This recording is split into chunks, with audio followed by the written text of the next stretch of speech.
Hello everyone, and thanks for coming to this talk. This is KeyForge Mitigating Email Breaches with Forward-Forgeable Signatures. I'm Mike Specter, and this is joint work with Sunoo Park and Matthew Green. So in this talk, I'll introduce forward-forgeable signatures. And this is a signature that becomes unverifiable after a set wall clock time limit. I'll then introduce two constructions of forward-forgeable signatures called KeyForge and TimeForge. Admittedly, this idea is sort of an odd construction, and you might be wondering why time-limited unverifiable signatures are useful, and the answer has to do with email. In fact, the overall goal of this work is to figure out how to better disincentivize email theft. So why, is email actually a valuable target? And this is something that actually sort of started this work, a discussion that actually started this work for us. And it turns out that email is near ubiquitous. Everyone uses it. Email has a ton of metadata, including your location, where you've been over time, the email client that you're using. And of course, there's a high attack surface. There's many ways of getting into various users' accounts or getting access to their messages. But the thing that's not discussed much is the fact that email is actually undeniable, and this does incentivize attacks.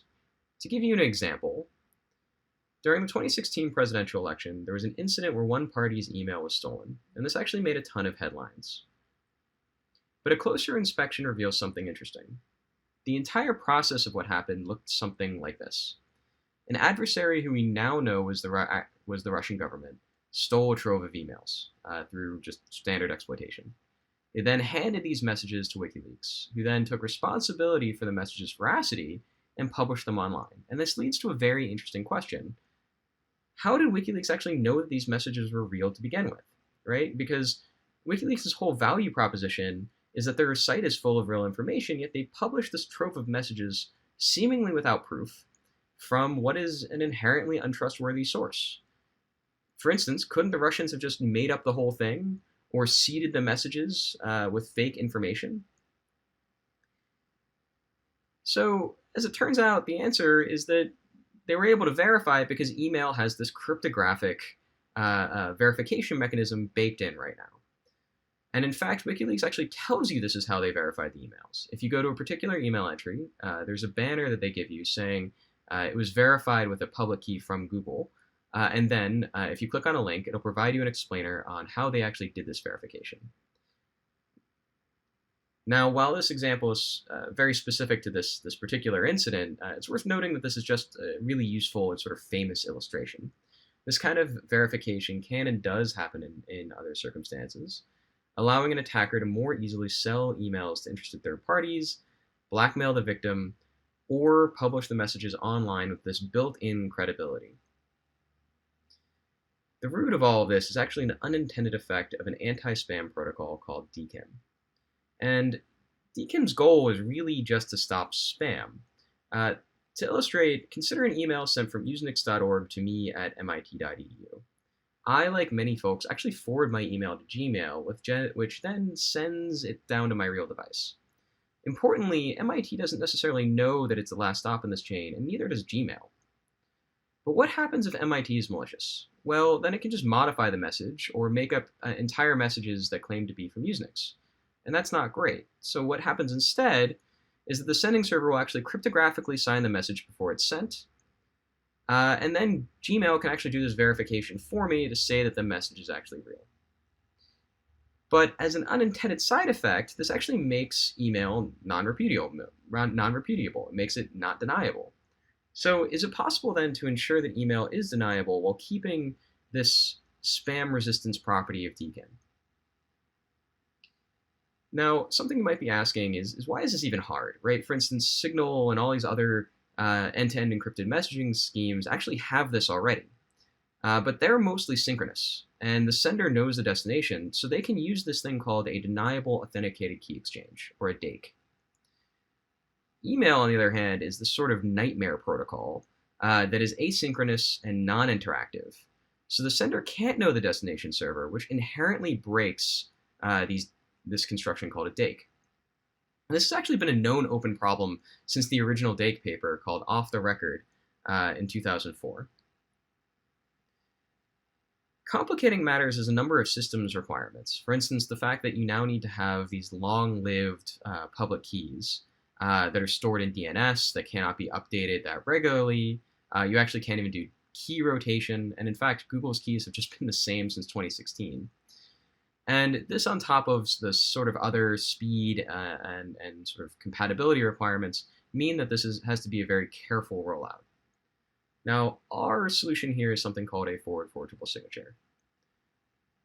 And our key intuition, our key realization is that DKIM signatures are only really useful for the first 15 minutes. So we can provide this sort of post-compromise deniability after 15 minutes if we really want to, by allowing signatures to expire, or as we call it, become forgeable after some delay delta. Now, in this paper, we're going to present two constructions of systems that actually do this.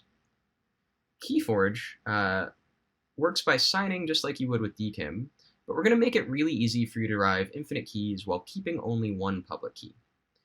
And then we're going to publicly release the private keys when the time elapses after this delta. And we're going to use a hierarchy in order to ensure that we're not keeping just billions of private keys around, public and private keys around after the fact.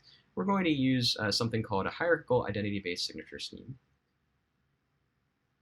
And in particular, we're going to modify it such that the secret key of the child is actually derived from the secret key of the parent, so that you can actually rederive everything from the parent if you actually get the parent private key. And as a result, it sort of looks like this. It sort of ends up looking like a tree. And this looks really complicated, but I think the easiest way to think about it is to label each layer of the tree as a specific time.